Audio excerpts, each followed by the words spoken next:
Hello everyone, welcome to Magnet Brains. I am Priyanka Dudani, your teacher for class 12 business studies. Students, हम अपना ongoing chapter that is chapter number 12 consumer protection पढ़ रहे थे, जिसमें आज मैं आपको न्यू सब टॉपिक कराने वाली हूँ कि कंज्यूमर की क्या राइट्स होती हैं, the rights of the consumer.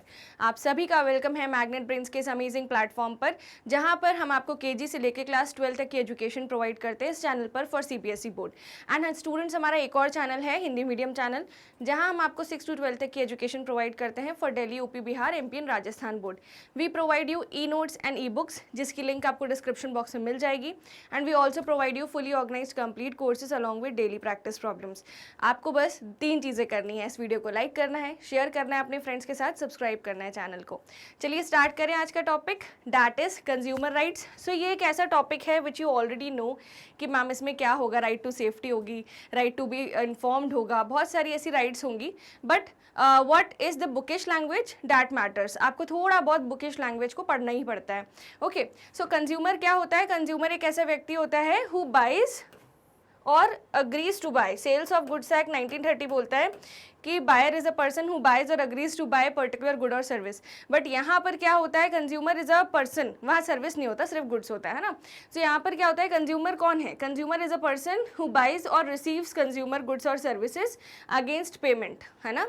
तो अगर कंज्यूमर ने कुछ पे किया है, उसके बदले में वो गुड्स या सर्विसेज परचेज कर रहा है, तो उसको हम टाइटल देते हैं। कोई भी व्यक्ति ने अगर गुड्स एंड सर्विस परचेज किए हैं, उसके बदले में कुछ पेमेंट की है, एक्सचेंज किया है कमोडिटी फॉर मनी, तो फिर हम बोलते हैं जिसने खरीदा है वो है कंज्यूमर, जिसने बेचा है वो है सेलर। ठीक है, so it includes anyone who benefits from such service but excludes anyone who uses such service for financial gain, है ना। फॉर एग्जाम्पल, अगर एक व्यक्ति है, उनका एक इंडस्ट्री है, फैक्ट्री है उनकी, है ना, और उन लोग राइस, दाल, आटा, मैदा, सूजी ये सब बनाते हैं। ठीक है, उन्होंने गेहूं खरीदी अपने मैन्युफैक्चरिंग प्लांट मैन्युफैक्चरिंग करने के लिए, दे हैव परचेज्ड व्हीट। तो अब क्या होगा? क्या वो कंज्यूमर होंगे? नो। वहाँ पर वो क्या करना चाहते हैं? प्रोडक्शन करके फाइनेंशियल गेन करना चाहते हैं, तो वो कंज्यूमर नहीं होंगे। ठीक है, तो कंज्यूमर एक ऐसा पर्सन होता है जो खुद गुड्स या सर्विस को कंज्यूम करता है। यहाँ पर कंज्यूमर की डेफिनेशन में कौन कौन एक्सक्लूड होते हैं? जो भी सर्विसेज फाइनेंशियल गेन यानी कुछ कमाने के लिए अवेल कर रहे हैं, उसको हम क्या बोलते हैं? उसको हम कंज्यूमर नहीं बोलते। ठीक है, कंज्यूमर कौन होता है? Who buys goods, who buys services in the exchange of money. Clear? Now, consumer protection act 2019 ने भी कंज्यूमर की डेफिनेशन दी है। उन्होंने बोला कि consumer is a person who buys any goods और avails any service for a consideration. अब consideration क्या होता है स्टूडेंट्स? एक एक्ट होता है, section 2D of this act, Indian contract act 1872। इसका सेक्शन 2D आपको ये बोलता है कि कंसिडरेशन का मतलब होता है समथिंग इन रिटर्न।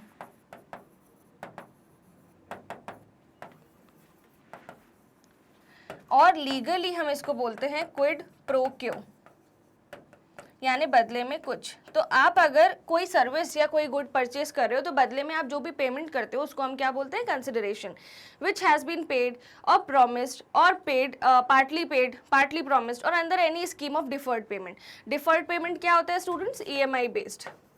चाहे आपने आधा पैसा दिया हो, चाहे पूरा पैसा दिया हो, चाहे आधा देना बाकी हो, प्रॉमिस किया हो, चाहे पूरे पैसे दे दिए हैं, है ना। सो जो भी पेमेंट टर्म्स है depends between the consumer and the seller. But consumer कौन होता है? A person who buys goods और who buys services for a consideration. Clear हो गई बात आपको? Okay, so this is the complete gist on what consumer is.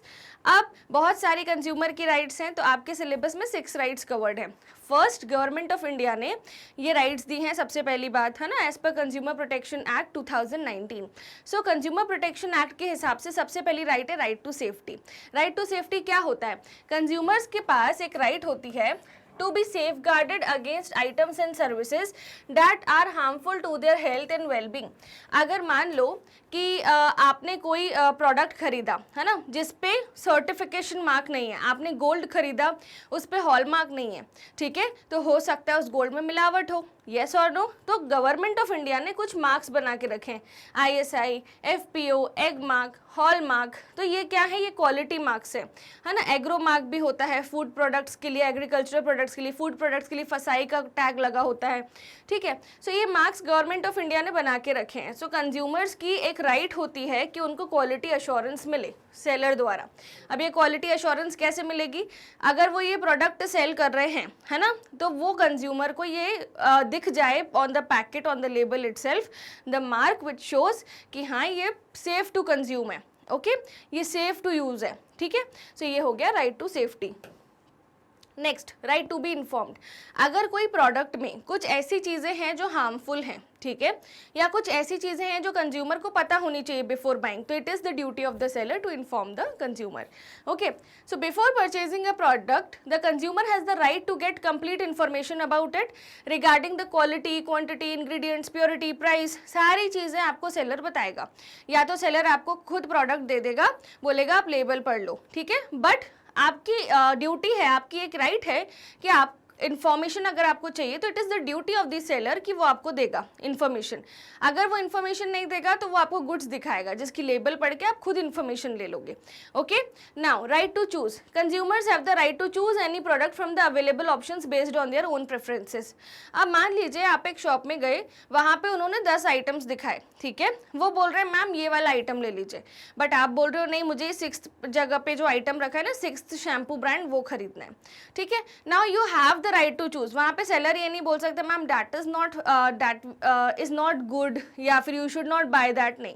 Consumer के पास राइट टू चूज होता है। हम बिग बाजार जाते हैं, डी मार्ट जाते हैं, विशाल मेगा मार्ट जाते हैं, जो मन आता है उठा लेते हैं, यस और नो। सो हमारे पास क्या है? राइट टू चूज है। वैरायटी ऑफ प्रोडक्ट्स में से हमें जो मन चाहे हम वो चूज कर सकते हैं, ठीक है। Hence, no seller has the right to influence the consumer in purchasing a certain product through unacceptable means, ठीक है। सो ये राइट टू चूज होता है, आप किसी को भी फोर्स नहीं कर सकते कंज्यूमर को। Now right to seek redressal. Redressal क्या होता है कि कंज्यूमर को, अगर कंज्यूमर खुश नहीं है किसी प्रोडक्ट से या किसी भी सर्विस से, तो फिर उसने तो पेमेंट करी है, अगर उसके पास पक्का बिल है तो वो कोर्ट कचहरी में जाके रीएड्रेसल ले सकता है। अब इसमें कोर्ट कचहरी कहाँ से आ गई? कंज्यूमर फोरम्स बने हुए हैं कंज्यूमर्स की राइट्स को प्रोटेक्ट करने के लिए। सो राइट टू सीक रीएड्रेसल का मतलब होता है न्याय लेना, हर जो गलत काम हुआ है उसके बदले में न्याय लेना, okay. So if a product और service fails to meet the consumers expectations और is dangerous, the consumer has the right to seek redressal. Consumer may be entitled to a replacement or repair of the problem as well as reimbursement of any losses, अगर consumer forum तक बात पहुंच चुकी है तो, ठीक है। Now right to be heard. The consumer has the right to provide his opinion regarding the product and services. Suppose आप बाल कटवाने जाते हो, सबसे पहले जो सैलन पर्सन होते हैं या फिर असिस्टेंट होते हैं जो आपके हेयर कट सर्विस से आपको प्रोवाइड कर रहे हैं, वो आपसे क्या पूछते हैं कि जैसे ये मेरे बाल हैं, वो मेरे को अपना पता है कि वो पूछते हैं मैम इतने काट दूँ, इतने काट दूँ, how much length you want. वो मेरी सुनते हैं, ठीक है, तभी मैं उनके पास जाती हूँ। एंड उसके बाद वो काटने के बाद भी बोलते हैं is it okay, see it, है ना। सो ये क्या होता है? Right to be heard. मतलब आप कंज्यूमर की सुनो, ठीक है, आप एक सेलर हो, आपको कंज्यूमर की सुननी पड़ेगी मार्केट में टिकना है तो। So consumer has the right to provide his opinion regarding product और service as well as he has the right to be heard in such cases. Hence the consumer के पास एक राइट होती है कि वो कंप्लेंट फाइल कर सकता है अगर उसे लग रहा है कि उसको सुना ही नहीं गया, सेलर ने अपनी कर दी। मान लो आप किसी सैलून गए, आपने उनसे कहा था लेंथ शॉर्ट नहीं करना, उन्होंने लेंथ भी शॉर्ट कर दी और रॉन्ग कलरिंग कर दी। वो उन्होंने आपकी नहीं सुनी, तो यहाँ पे राइट टू हर्ड वायलेट हुई है, तो कंज्यूमर इस पर रिड्रेसल सीक कर सकता है। Also various consumer cells have been opened up in India so as to provide them the right to be heard. यही सेल्स क्या है? कंज्यूमर फोरम्स हैं। हर डिस्ट्रिक्ट लेवल पर कंज्यूमर फोरम्स होते हैं, ठीक है, इवन तहसीलों में भी होते हैं। Now right to consumer education. अब हर कंज्यूमर की राइट होती है कि उसको एजुकेट किया जाए, ठीक है। Consumers have the right to learn and be well informed throughout their lives. He should be informed of his rights, remedies in the event that goods and service does not meet his expectation. एक बार एक case study पड़ी थी, ये television में भी showcase हुई है on a famous show on which is a comedy show.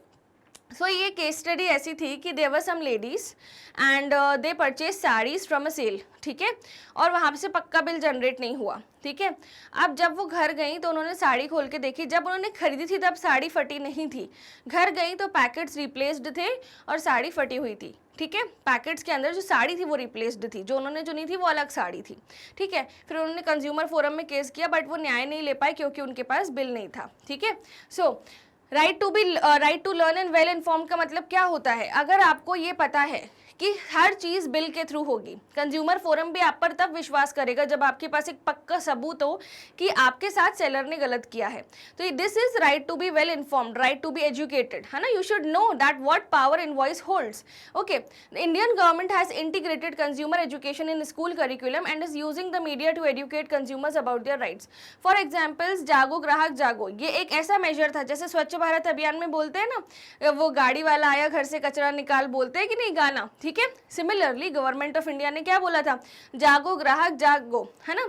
Late the buyer be aware, caveat emptor, as per sales of goods act, Indian contract act 1930, ये भी मैंने आपको कल पढ़ाया था, ठीक है। सो जागो ग्राहक जागो is one of the thing which is must to be written in consumer education paragraph if it comes in examination. Okay students, तो हमारे कौन कौन से राइट्स हैं, सबसे पहले तो राइट टू सेफ्टी, सेकंड है अपना right to be informed, right to choose, फिर फोर्थ है right to seek redressal and fifth है राइट टू बी हर्ड, फिर है right to consumer education. I hope सारे राइट्स आपको समझ में आए। अब मिलते हैं स्टूडेंट्स नेक्स्ट टॉपिक पर, बट जाने से पहले आपको क्या करना है, इस वीडियो को लाइक करना है, शेयर करना है अपने फ्रेंड्स के साथ, सब्सक्राइब करना है चैनल को। मैग्नेट ब्रेन्स एक 100% free high quality education platform है जहाँ पर हम आपको e notes, e books, fully organised complete courses, classes from KG to class 12th on this channel for CBSE board and classes from 6th to 12th on our Hindi medium channel for Delhi board, Bihar board, UP board, MP board and Rajasthan board. Vedic maths, spoken English crash courses are also available. Please avail everything and enjoy and happy learning. Thank you so much students, मिलते हैं next session में बहुत ही जल्द। हमारे other social media handles को follow करना मत भूलना।